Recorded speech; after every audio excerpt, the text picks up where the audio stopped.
Bonjour, bienvenue sur ma chaîne Flamme Jumelle Voyage Intérieur. Et aujourd'hui, j'ai envie de vous partager un petit peu mon parcours de Flamme Jumelle et comment je suis arrivée au travail de Jeshwe Shalia et aux enseignements de l'Union. Tout a commencé, je sais plus très bien, aux environs du Covid, je crois un petit peu avant. Donc c'était en 2019. J'ai senti une connexion avec quelqu'un qui présentait de nombreuses caractéristiques communes avec les miennes.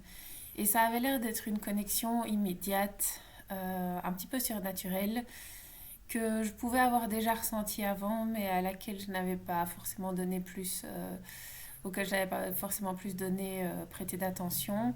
Et c'était un sentiment que j'avais pu éprouver depuis très très longtemps. Et pas avec cette même intensité. Évidemment, j'avais déjà fait un travail sur moi, à travers la psychothérapie notamment, et j'étais devenue très sensible à mes propres émotions, sentiments, ce qui m'a permis de ressentir cette connexion de manière aussi forte. Mais cette personne, je l'ai rencontrée disons, dans un environnement, dans un groupe où ça se prêtait assez peu de finalement rentrer dans des relations romantiques. Donc ça m'a permis de d'observer, d'explorer cette connexion avec distance et de pas tenter quoi que ce soit et vraiment de sentir ce que ça faisait en moi, d'être en présence de cette personne, de penser à cette personne, etc. Et, et donc, étrangement, chaque fois que je me retrouvais en sa présence, je sentais une attraction très très forte. Et de nouveau, un petit peu surnaturelle parce que c'était pas juste quelque chose que je sentais au niveau physique, mais c'était vraiment toute ma personne qui se sentait attirée par cette personne, comme deux aimants. Euh, et donc, je me souviens d'avoir fait le souhait de comprendre cette connexion et cette relation. Et j'ai été dans un magasin ésotérique, qui vend beaucoup d'articles en lien avec la spiritualité, et qui a une très très belle partie librairie. Et donc j'ai fait le vœu en rentrant dans cette librairie de trouver le livre qui me pourrait, en tout cas de trouver un élément qui me pourrait me permettre d'avancer pour comprendre voilà ce que je ressentais.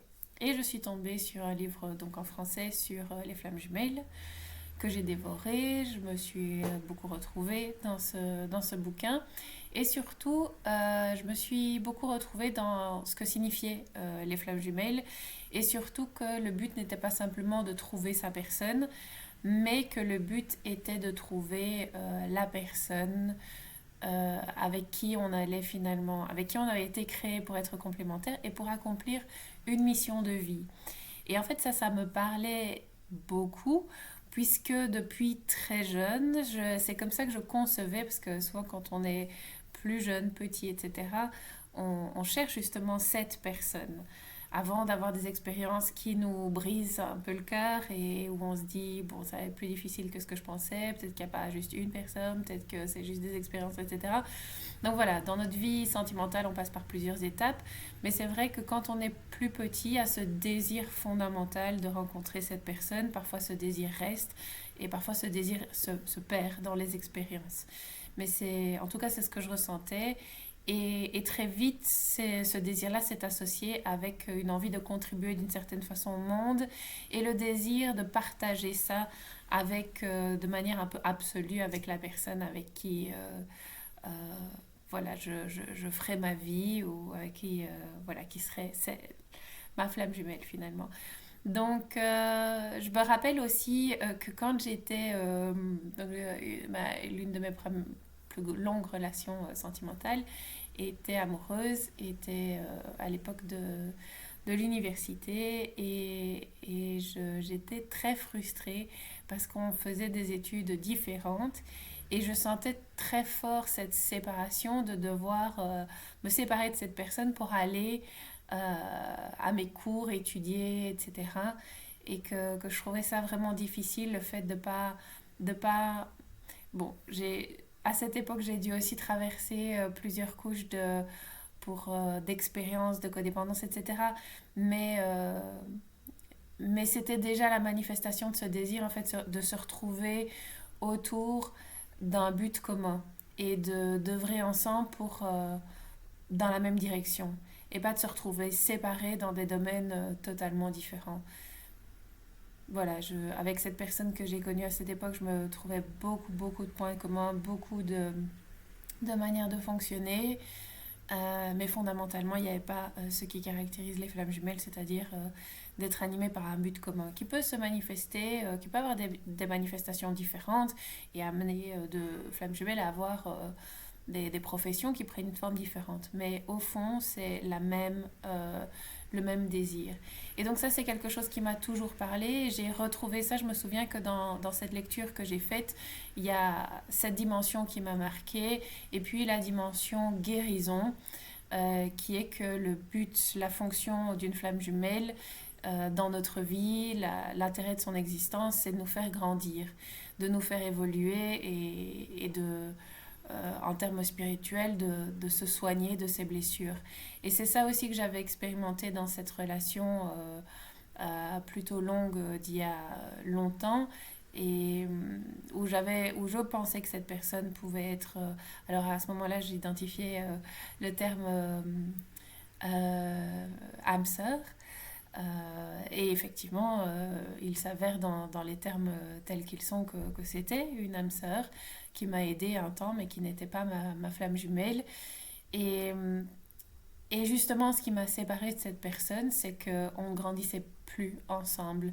Et j'aime bien cette expression en anglais qui dit We grew apart. Donc on a grandi séparés, mais dans un même mouvement. Donc on s'est séparés en grandissant un petit peu. C'est ça que veut dire cette phrase. Et en fait, la rupture avec cette relation, c'est vraiment ce qui s'est passé à partir du moment où j'ai commencé à faire des choix et à décider de guérir et de grandir à des niveaux plus profonds. Bah, cette personne ne m'a pas suivie. Et ça a été, en fait, ce qui dans la rupture a été le plus terrible pour moi.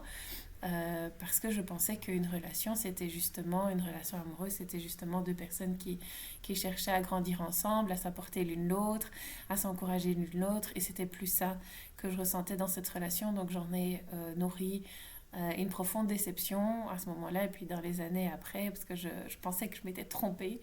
Voilà, dans toutes ces années un peu d'errance de la vingtaine, où je pensais que je m'étais trompée de vision et que je devais changer ma vision.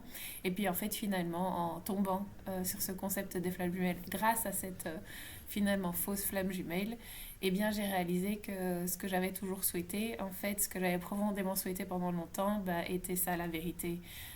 Et que ça existait et que je pouvais le trouver, et donc je pouvais réunir ce désir de grandir, de me surpasser, de me surpasser personnellement, intérieurement, et de guérir de mes blessures et de ne pas les porter comme un fardeau toute ma vie.